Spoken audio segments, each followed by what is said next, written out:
2026년 시장 대체 어디로 갈까요? 정말 수많은 변수들이 뒤섞여서 복잡해 보이죠. 하지만 사실은요, 이 모든 걸 움직이는 몇 가지 거대한 힘이 있습니다. 지금부터 그 핵심 동력들을 하나씩 저랑 같이 파헤쳐 보시죠. 네, 2026년은 정말 거대한 힘들이 꽝 하고 부딪히는 그런 해가 될 것 같아요. 그럼 우리 눈앞에 놓인 이 시장의 방향을 결정할 가장 중요한 세 가지 힘은 과연 뭘까요? 이 질문이 바로 오늘 우리가 나눌 이야기의 핵심입니다. 자, 오늘 우리가 함께 살펴볼 네 가지 핵심 주제 한번 볼까요? 첫 번째는 말할 것도 없죠? 압도적인 AI의 힘. 그리고 두 번째는 그 이면에 가려진 양극화 현상. 세 번째는 예측이 정말 힘든 정책이라는 변수고요. 마지막으로 이 모든 걸 고려해서 그럼 우리는 어떻게 현명하게 장기 투자를 할 수 있을지 그 전략까지 한번 살펴보겠습니다. 자, 그럼 같이 한번 따라가 보시죠. 좋습니다. 그럼 첫 번째 주제부터 바로 시작해 볼게요. 요즘 시장을 움직이는 가장 큰 엔진, 바로 멈추지 않는 AI 슈퍼사이클입니다. 자, 화면에 보이는 숫자 13에서 15%. 이게 뭘 의미할까요? 바로 AI 덕분에 기업들이 벌어들이는 이익이 우리 예상보다 훨씬 더 빠르게 성장하고 있다는 뜻입니다. 그러니까 이게 그냥 스쳐 지나가는 유행이 아니라는 거죠. 시장 전체를 이끌어가는 진짜 강력한 성장 엔진이라는 증거입니다. 시장은 이제 말이죠, AI를 가진 자와 그렇지 못한 자로 딱 나뉘고 있습니다. 지금 보시는 이 인용문처럼요, AI 기술에 막대하게 투자하는 소수의 기업들이 시장의 과실을 거의 독식하면서 그 격차는 점점 더 벌어지고 있는 그런 상황입니다.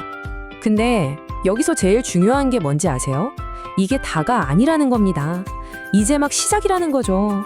AI 혁명은 이제 겨우 2-3년 차에 접어들었을 뿐이고 앞으로 10년 이상 이어질 수도 있는 거대한 흐름이라는 거예요. 지금은 몇몇 기술 대기업들이 주도하는 것처럼 보이지만 곧 모든 산업으로 그 영향력이 어마어마하게 퍼져나갈 거란 뜻이기도 합니다. 자, 지금까지 AI에 대한 좀 낙관적인 이야기를 해봤는데요. 이제는 조금 더 복잡하고 또 분열된 글로벌 경제의 현실로 한번 들어가 보겠습니다. 이게 지금 미국 경제의 현실을 아주 잘 보여주는 그림이에요. 한쪽에서는 기업들이 특히 기술 분야에서 엄청나게 투자를 하면서 성장의 기반을 단단하게 다지고 있거든요. 그런데 다른 한쪽을 보면 고용시장은 점점 약해지고 일자리 증가세도 둔화되는 완전히 상반된 모습이 나타나고 있는 거죠. 특히 요즘 경제가 K자 모량으로 갈라지고 있다는 말 많이 들어보셨죠? 잘 나가는 쪽은 계속해서 위로 올라가고 힘든 쪽은 계속해서 아래로 내려가는 이 양극화가 정말 심해지고 있다는 뜻입니다. 게다가 물가는 3% 근방에서 좀처럼 잡히질 않고 경기 침체가 올 확률도 여전히 35%나 돼요. 설상가상으로 각국 중앙은행마저 서로 다른 정책을 펴고 있으니 정말 한 치 앞을 내다보기 힘든 안개 속 형국이라고 할 수 있겠습니다. 자, 이제 세 번째 힘으로 넘어가 보겠습니다. 바로 정책과 정치라는 변수인데요. 정부의 결정 하나가 어떻게 시장을 극적으로 흔들 수 있는지 그 인위적인 불확실성에 대해 한번 살펴보겠습니다. 지금부터 보여드릴 정책 하나가 반도체 시장 전체를 어떻게 뒤흔드는지 보시면 깜짝 놀라실 거예요.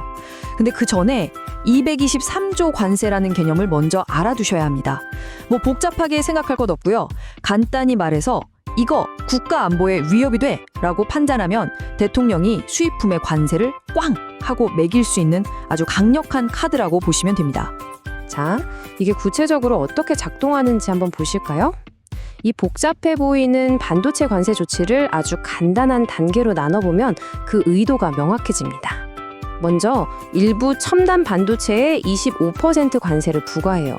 근데 모든 반도체는 아니고요. 아주 정밀한 기술 사양을 가진 특정 칩들이 대상입니다.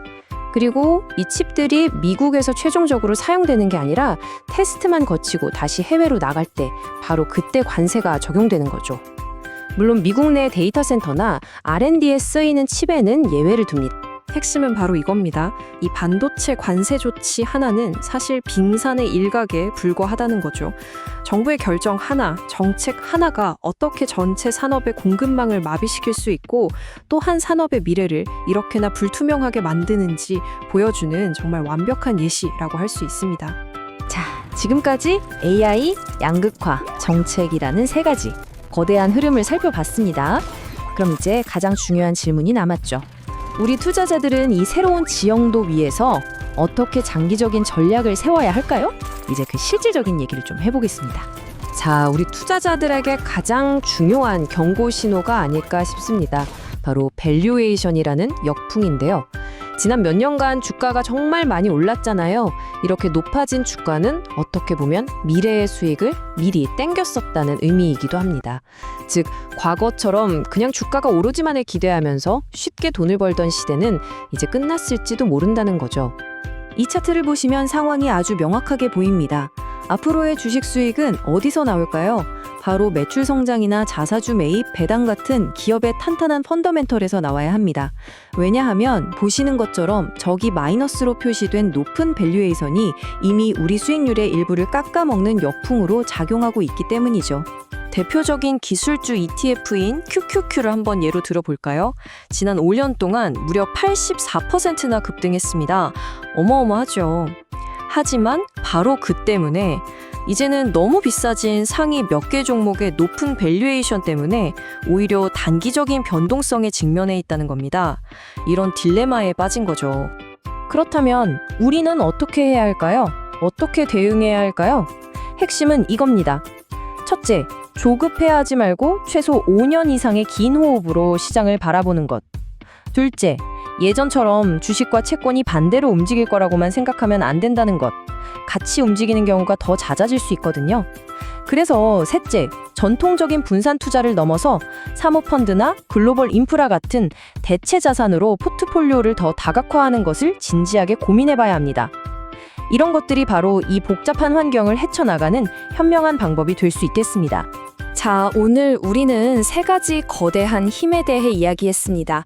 바로 AI, 양극화, 그리고 정책이죠. 이 세 가지가 서로 충돌하고 융합하는 미래 속에서 여러분은 앞으로의 10년, 우리 투자자들의 미래를 결정지을 가장 중요한 힘이 이 셋 중에 무엇이라고 생각하시나요?